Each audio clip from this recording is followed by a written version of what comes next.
जोहार, नमस्कार। मैं सूरज कुमार आज फिर आप सबके बीच एक और नए वीडियो में।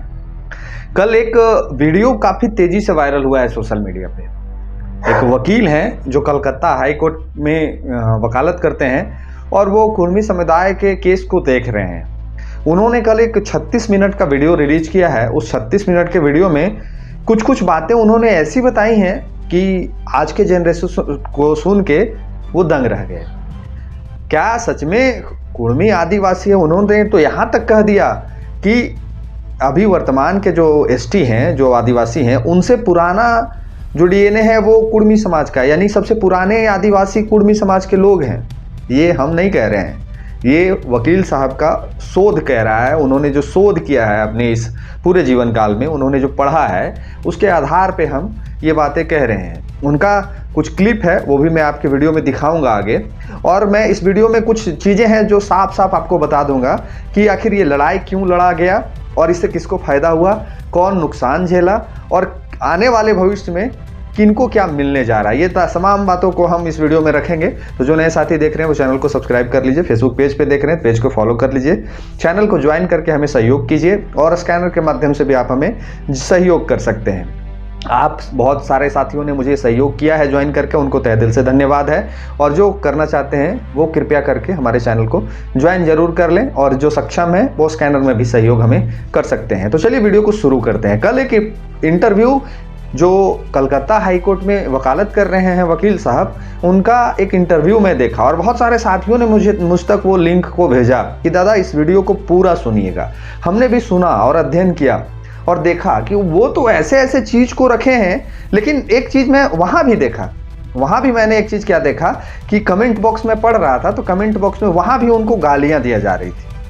गाली उनको दिया जा रहा था कि बिका हुआ वकील है, इसको पैसा मिला है इसलिए कुर्मियों के पक्ष में बोल रहा है। मतलब कुछ भी, मतलब एक वकील को जो शोध और साक्ष्य के बिना पे बात करता है और उन्होंने यहाँ तक कह दिया कि ये जो हेयरिंग होगी ये या तो अंतिम हेयरिंग होगी या लास्ट सेकंड हेयरिंग होगी। मतलब ये एक हो सकता है, इसके अगले डेट में कहानी खत्म हो जाएगा। मतलब कि जो जज साहब हैं वो फैसला कर देंगे। तो उन्होंने क्या कुछ कहा है, छोटा सा क्लिप हम आपको दिखाएंगे। हालांकि आप उनके चैनल में भी जाके वीडियो को देख सकते हैं। पहले इनको सुन लीजिए कि ये क्या कुछ कहे हैं, कि कितना पुराना आदिवासी का इतिहास रहा है। पहले इनको सुन लीजिए थोड़ा सा। ये हिंदुस्तान में ज़्यादा समय से रह रहे हैं, बाकी आदिवासी जो हैं दूसरे जगहों से आए और बहुत हाल में आए हैं। जैसे आर्यन लोग आए हैं करीब 3,500 साल से 4,000 साल के बीच में, 3 से 3,500 साल के बीच में। उससे थोड़ा पहले करीब 500 साल पहले बाकी आदिवासी आए, सारे के सारे आदिवासी। यहाँ के जो पुराने आदिवासी हैं उसमें कुर्मी हैं, उसमें माल पहाड़िया हैं, सबर हैं, असुर हैं। ये लोग यहाँ के पुराने हैं, ठीक है ना, जिनकी बात नहीं होती है। मतलब जो असली हिंदुस्तान के जो पुराने आदिवासी हैं उनकी बात नहीं होती है। मतलब हिंदुस्तान नहीं, हमको झारखंड कहना चाहिए। हिंदुस्तान में तो होंगे दूसरे बहुत, गुजरात में बहुत, यहाँ तक कि वो कश्मीर में भी मिलेंगे आदिवासी। मैं झारखंड की बात करता हूँ। झारखंड के जो पुराने आदिवासी हैं वो, ये जो लोग विरोध करने वाले हैं वो नहीं हैं। अब हम आपसे ये जानना चाहते हैं कि क्या ये भी कह रहे हैं, क्या ये भी बिना सबूतों के बिना पे कह रहे हैं कि सच में कुछ ऐसा इतिहास रहा है कुर्मी समाज का? कुछ तो बोल रहे होंगे, कुछ तो शोध किए होंगे, तब जाके ये बात को ये बोल रहे हैं। अब आदिवासी समाज और कुर्मी समाज में अभी जो लड़ाई जंग जो छिड़ा हुआ है, इन्होंने कहा कि आदिवासी समाज कभी कुर्मी समाज से लड़ेगा ही नहीं। 1.5 करोड़ आबादी है। अगर बृहद झारखंड की बात की जाए, बृहद झारखंड यानी कि झारखंड, बंगाल, उड़ीसा, ये तीनों स्टेट को अगर जोड़ दिया जाए, जो झारखंड नहीं मिल पाया उस झारखंड की अगर बात की जाए तो लगभग कुर्मी समाज का 1.5 करोड़ आबादी है। और आदिवासियों की जो आबादी है वो अगर घींच तीर के सबको जोड़ के भी मिला दिया जाएगा तो वो उनके आधा भी नहीं होते हैं, ऐसा इनका शोध कह रहा है। अब इस पूरे प्रकरण में फायदा किसको पहुंचा, इस पूरे प्रकरण में नुकसान किसको पहुंचा? तो बहुत सारे साथी कह रहे हैं कि इस पूरे प्रकरण में जयराम महतो को और जेलकेम पार्टी को काफ़ी नुकसान पहुंची है। और फायदा किसको पहुंचा? तो जो पार्टी, जो विधायक मौन रहे, यानी कि जैसे कि जो कुर्मी के विधायक हैं चंद्रप्रकाश, माफ कीजिएगा, मथुरा महतो, जोगेंद्र महतो, अमित महतो, ये तमाम जो विधायक हैं इनको फायदा पहुंचा और जो बोले उनको नुकसान पहुंचा। यानी कुर्मी समर्थन में जो विधायक उतरे उनको नुकसान पहुंचा और जो कुर्मी के समर्थन में नहीं उतरे, जो मौन रहे, उनको फायदा पहुंचा। यानी कि जो लिख रहे हैं कमेंट बॉक्स में जितने भी आदिवासी समाज के लोग हैं, उनका कहना है कि जो इस आंदोलन का विरोध किया उसको फायदा पहुंचा और जो इस आंदोलन का समर्थन किया उसको नुकसान पहुंचा, ऐसा इन लोगों का कहना है। तो चलिए कुछ एक बात इनको हम बता देना चाहते हैं। जो कमेंट बॉक्स में लिख रहे हैं उनका उम्र 18 से 25 साल होगा, बहुत होगा तो 30 साल होगा, इससे ज़्यादा उम्र नहीं होगा लिखने वालों की, बहुत होगा तो 35 साल होगा, इससे ज़्यादा कमेंट लिखने वालों की उम्र नहीं होगी। उनको हम बताना चाहते हैं। सुदेश महतो लगभग झारखंड बनने से पहले से वो राजनीतिक कर रहे हैं और विधायक हैं। चंद्रप्रकाश चौधरी ये भी झारखंड बनने से पहले से राजनीतिक कर रहे हैं और पहले से ये विधायक हैं। ये लोग का समर्थन कर देना यानी कि नुकसान तो नहीं हुआ है इस आंदोलन में समर्थन कर देने से। अगर लगता कि जयराम महतो के समर्थन कर देने से कुर्मी समाज को एक बहुत बड़ा लॉस होने जा रहा है और जेल कैंप पार्टी को एक बहुत बड़ा लॉस होने जा रहा है, टाइगर जयराम महतो को लॉस होने जा रहा है, तो आजसू पार्टी जैसे पहले मौन रही थी वैसे आज भी वो मौन रहती।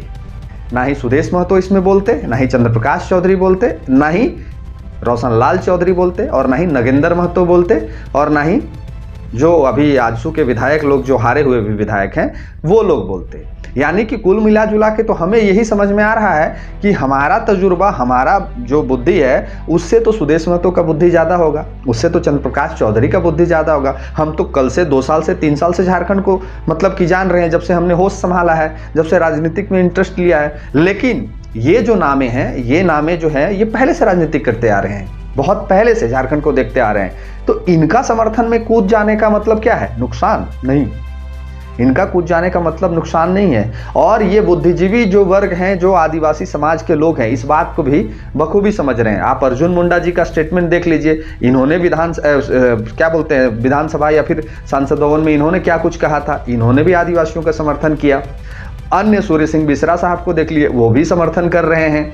मतलब जितने भी आदिवासी समाज के विधायकों को पूछा जा रहा है वो लोग यही कह रहे हैं कि कुर्मी समाज का ये अपनी मांग है, वो मांग को रखने के लिए स्वतंत्र हैं, वो अपनी मांग को कहीं भी रख सकते हैं, किसी भी पटल पे रख सकते हैं। ये लोकतांत्रिक देश है और सब लोग कुछ भी बोलने से पहले परहेज कर रहे हैं। लेकिन परहेज कौन नहीं कर रहा है? परहेज नहीं कर रही हैं जो गॉगल्स वाली शेरनियन है, वो लोग परहेज नहीं कर रही हैं। वो लोग धड़ल्ले से लिखे जा रही हैं, बोले जा रही हैं और हमारे कमेंट बॉक्स में भी धड़ल्ले से लिखने वाले और बोलने वाले की कोई कमी नहीं है। लेकिन जो आदिवासी समाज के जो बुद्धिजीवी मंच है, जो विधायक हैं, जो सांसद हैं, वो समझ रहे हैं कि इनकी जो मांग है वो जायज मांग है। ये जो मांग रहे हैं इन अपने हक की मांग को कर रहे हैं। यानी कि आप एक बात समझिए, जो वकील साहब ने कहा कि ये पहले आदिवासी थे, फिर ये आदिवासी से बाहर चल गए। और ऐसा स्टेटमेंट कई एक शेरनी लोग का भी है कि पहले ये लोग आदिवासी थे, फिर आदिवासी से निकल गए, फिर आदिवासी बनना चाहते हैं।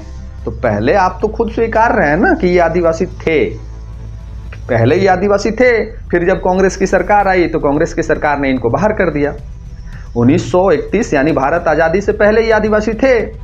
उसके बाद 1950 में संशोधन करके इनको आदिवासी से बाहर कर दिया गया। काहे कि उस समय कांग्रेस की सरकार थी और कांग्रेस को ज़मीनों की आवश्यकता थी। यहाँ टाटा और हिंडाल्को और फलना ढकना कंपनियों को कोयला निकालना था, फैक्ट्रियाँ लगाना था, बड़े बड़े कंपनियाँ खोलनी थी, तो ज़मीनों की आवश्यकता थी। और ज़मीनें सबसे ज़्यादा किसके पास थी? तो ज़मीनें सबसे ज़्यादा झारखंड में कुर्मियों के पास थी, जिसके ज़मीन में खनिज था। तो उपाय तो लगाना था। उपाय क्या लगाना था कि जब तक इनको CNT से माफ़ कीजिएगा, जब तक इनको ST से बाहर नहीं कीजिएगा, काहे कि अभी भी आदिवासी और कुर्मी का जो दोनों ST में है, लेकिन इनका जो है वो थाना क्षेत्र का प्रतिबंध है और कुर्मी का जो ST का जो ज़मीन है वो पूरे झारखंड के कोई भी कुर्मी समाज के लोग ले सकते हैं, यानी वो OBC में है। तो कहीं न कहीं ये बाध्यता को ख़त्म करनी थी। तो ये बाध्यता को ख़त्म करने के लिए क्या करना पड़ता? तो कुर्मी समाज को ST से बाहर निकालो। और उस समय हर समाज में कुछ लोग होते हैं, हो सकता है कि उस समय कुछ समाज के ही लोग चाहे होंगे कि नहीं हमको कुछ माल पानी मिल जाए, तो हम बोलेंगे कि नहीं हमको ST में नहीं रहना है, हमको ST से बाहर जाना है, हम छत्रपति शिवाजी के वंशज हैं, हम लवकुश के वंशज हैं। तो हर समाज में कुछ लोग होते हैं जो समाज विरोधी काम भी करते हैं। ऐसा नहीं है ना कि पूरा 100%। अभी वर्तमान में देख लीजिए, कई एक विधायक इस विषय पे मौन है, कई एक विधायक इस विषय पे चुप्पी साधे हुए हैं। तो सारे लोग समाज के समर्थन नहीं हो जा सकते हैं। सब लोग का अपना अपना सोच होता है, अपना अपना विचार होता है। और हर धर्म में, हर समाज में कुछ न कुछ समाज विरोधी लोग होते हैं, कुछ न कुछ धर्म विरोधी लोग होते हैं। जो नास्तिक होते हैं वो एक समाज को नास्तिक मानते हैं, बाकी दूसरे समाज का समर्थन भी करते हैं। तो ऐसे भी धर्म और जाति के मानने वाले लोग हमारे इस देश में पाए जाते हैं, खास करके झारखंड में। तो ये कहानी जो लोग समझ रहे हैं उनको भली भांति पता है कि कुर्मी समाज का ये जो मांग है, ये कोई आरक्षण की मांग नहीं है, ये कोई जाति की लड़ाई नहीं है, ये अपने अधिकार की लड़ाई है। अभी वकील साहब ने तो ये बात स्पष्ट किया ना कि अगर कुर्मी समाज एसटी में आ जाता है, अगर कुर्मी समाज एसटी में आ जाता है तो ये जो राज्य है ये आदिवासी राज्य घोषित हो जाएगा। और यहाँ पे जो ज़मीनें में फैक्ट्रियाँ लग रही हैं, जो ज़मीनों को धड़ल्ले से अधिग्रहण किया जा रहा है, वो सारे चीज़ों पे प्रतिबंध लग जाएगा। तो फायदा किसका होगा? फायदा तो आदिवासी समाज का होगा। ये राज्य में मुख्यमंत्री किसका बनेगा? इस राज्य में मुख्यमंत्री तो आदिवासी समाज के बनेंगे। इस राज्य में विधायक सबसे ज़्यादा किसके होंगे? इस राज्य में सबसे ज़्यादा विधायक तो आदिवासी समाज के होंगे। अब एक बात कि जहाँ से आदिवासी समाज के अभी विधायक जीत रहे हैं, कुछ एक शेरनियन कह रही थी कि अगर ये लोग एसटी बन जाएगा तो वो भी हार जाएगा। तो अब एक बात बताइए कि अगर कुर्मी समाज एसटी में चला जाता है तो क्या जो मुंडा हैं, जो उरांव हैं, जो सोरेन हैं, जो हांसदा हैं, ये लोग भी अपने आप को कुर्मी में कन्वर्ट कर लेंगे क्या? ये लोग तो नहीं ना कुर्मी में कन्वर्ट करेंगे। कुर्मी समाज आपके समाज में अगर एसटी में सम्मिलित होता है तो एक समाज सम्मिलित होगा। जहां आपका संख्या बहुल है, जहां आप सबसे ज़्यादा पाए जाते हैं, संथाल में आपकी उपस्थिति बहुत ज़्यादा है, तो क्या वहां पे कुर्मी समाज विधायक बना पाएगा? अगर एसटी भी बन जाता है तो फिर भी वहां से भी तो आप ही जीत के आएंगे। अभी वर्तमान की क्या स्थिति है? जहां से जिस समाज की संख्या अधिक है उस समाज से लोग जीत के आ रहे हैं, हालांकि वो बोले या ना बोले। तो कल भी यही होगा कि अगर कुर्मी एसटी बन भी जाता है तो कुर्मी वहीं से विधायक बनेगा, वही सीट जो आरक्षित होगा उसके लिए वहीं से वो विधायक बनेगा जहां इनकी संख्या है। जहां इनकी संख्या होगी ही नहीं वहां ये विधायक कैसे बनेंगे? अब छोटा सा एग्जाम्पल हम दे देते हैं इन शेरनियों को, जरा सुन लीजिए, समझ लीजिए। एक पंचायत है, सपोज दैट मान के चलते हैं, एक पंचायत है मंजूरा पंचायत है, वहां का मुखिया है कुर्मी समाज से। क्यों समाज से? कुर्मी समाज से है क्योंकि मंजूरा पंचायत में जो लोग हैं वो कुर्मी के हैं, इसीलिए वहां पे मुखिया कौन बना? वहां पे मुखिया बना कुर्मी समाज का। काहे कि मंजूरा पंचायत में जो संख्या थी वो कुर्मियों की थी। अब आ जाते हैं एक और दूसरा पंचायत, हम आ जाते हैं मान के चलिए किसी संथाल परगना का कोई एक पंचायत, सपोज दैट आप कुछ भी मन में सोच लीजिए।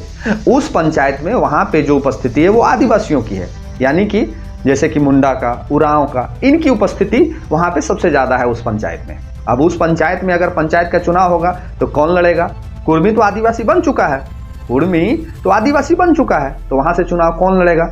वहां से संथाल के जो लोग हैं, मुंडा हैं, जो उरांव हैं, वो चुनाव लड़ेंगे। क्या कुर्मी के एसटी बन जाने से कुर्मी जाएगा संथाल चुनाव लड़ने के लिए? क्या कुर्मी जाएगा कोल्हान से उठ के उत्तरी छोटा नागपुर चुनाव लड़ने के लिए? तो उस पंचायत में जिसकी आबादी होगी, जिस समुदाय की आबादी होगी, वही ना विधायक का चुनाव लड़ेगा, वही ना पंचायत समिति जीतेगा, वही ना मुखिया जीतेगा, वही ना जिला परिषद जीतेगा। यहाँ कुर्मी का तो कोई और राष्ट्रीय का तो कोई लड़ाई की बात ही नहीं है। यहाँ बात है बड़े बड़े उद्योगपतियों की, जिसका नींद हराम है इस आंदोलन से। अगर कोई तकलीफ में आ जाएगा तो हिंडाल्को आ जाएगा, कोई तकलीफ में आ जाएगा तो सीसीएल आ जाएगा, कोई तकलीफ में आ जाएगा तो टाटा आ जाएगा, कोई तकलीफ में आ जाएगा तो एनटीपीसी आ जाएगा। ये तमाम जो कंपनियां हैं, अडानी तकलीफ में आ जाएगा। तो ये तमाम जो कंपनियां हैं तकलीफ में ये लोग आ जाएंगे अगर कुर्मी समाज एसटी बन जाता है तो। काहे कि ये आएंगे तो अपना आरक्षण लेके आएंगे। ये किसी भी, अब यहां से मान के चलिए घाटशिला से भी चुनाव होना है ना, तो क्या अगर कुर्मी एसटी भी बन जाएगा तो क्या कुर्मी का कोई विधायक वहां बन पाएगा? सोचने वाला बात है, ये लॉजिक हम बात कर रहे हैं। और जो हल्ला कर रही थी शेरनी लोग, उनसे भी ये मेरा प्रश्न है कि जिस जगह से अभी घाटशिला का चुनाव होना है, अगर कुर्मी एसटी बन भी जाता है तो क्या कुर्मी वहां विधायक बना लेगा अपने जाति का? अगर बन भी जाता है तो नहीं बना पाएगा। अब हेमंत सोरेन जहां से जीत के आते हैं वहां अगर कुर्मी एसटी बन भी जाता है तो क्या कुर्मी समाज वहां से विधायक बना लेगा? नहीं बना पाएगा। अब रामगढ़ से अगर कुर्मी समाज का कोई विधायक जीत के आता है तो कोई अगर चाहेगा कि हम एसटी समाज अब वहां चुनाव लड़ के हम विधायक बना लें, तो क्या पॉसिबल है? नहीं पॉसिबल है। ये कल भी अपनी स्थिति उसी तरह रखेंगे और आने वाले समय में भी इनकी स्थिति उसी तरह रहेगी। तो प्रॉब्लम सिर्फ और सिर्फ बड़े बड़े फैक्ट्रियों को और कंपनियों को होना है। और ये जो 18 से लेकर 30 साल के जो लड़के कमेंट लिख रहे हैं कि हमारा अधिकार छीन लेगा, हमारा हक छीन लेगा, हमारे जो आरक्षण सीटें हैं उस पर ये लोग हक जमा लेंगे, तो ये ना कभी हुआ है न कभी होगा। इसलिए नहीं होगा कि हर समाज की अपनी उपस्थिति है, हर समाज का अपना अस्तित्व है और हर समाज अपनी लड़ाई को बखूबी लड़ना जानता है। तो ये दिग्भ्रमित करने वाली बातें हैं और वकील साहब का मैं तहे दिल से धन्यवाद दूंगा जिन्होंने इतना बेहतर तरीके से एक्सप्लेन किया और बेहतर तरीके से लोगों को समझाया। अब कुछ मंदबुद्धि हैं जो उनको भी गाली लिख रहे हैं और कुछ मंदबुद्धि रहेंगे जो हमको भी गाली लिखेंगे, कि हम तो भाई चीज़ों को जो जेन्युइन है उस पर बात कर रहे हैं, हम तो किसी का पक्ष नहीं ले रहे हैं, हम ना ही एसटी को बोल रहे हैं और ना ही कुर्मी को बोल रहे हैं, हम तो एक पक्ष को रख रहे हैं दूसरे पक्ष को भी रख रहे हैं, हम चीज़ों को बता रहे हैं। और मैं पूरे वीडियो में जितना वीडियो चलाया हूँ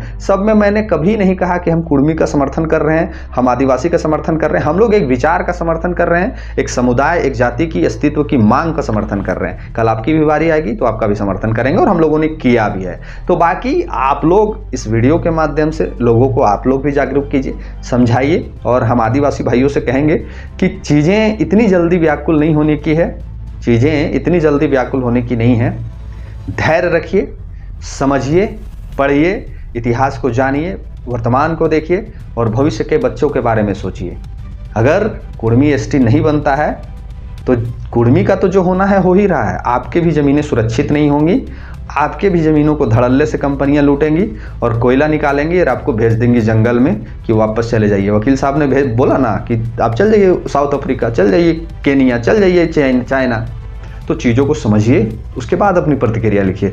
बाकी हम आशा करेंगे कि इस वीडियो में कुछ तो समझेंगे और नहीं समझेंगे तो स्वतंत्र है, मेरा कमेंट बॉक्स खुला है, अपनी प्रतिक्रिया लिख सकते हैं। जो नए साथी हैं चैनल को सब्सक्राइब कीजिए, फेसबुक पेज पे देख रहे फॉलो कर लीजिए, चैनल को ज्वाइन जरूर कर लीजिएगा और स्कैनर के माध्यम से भी आप हमें सहयोग पहुंचा सकते हैं। मिलते हैं किसी और वीडियो में। धन्यवाद, जोहार।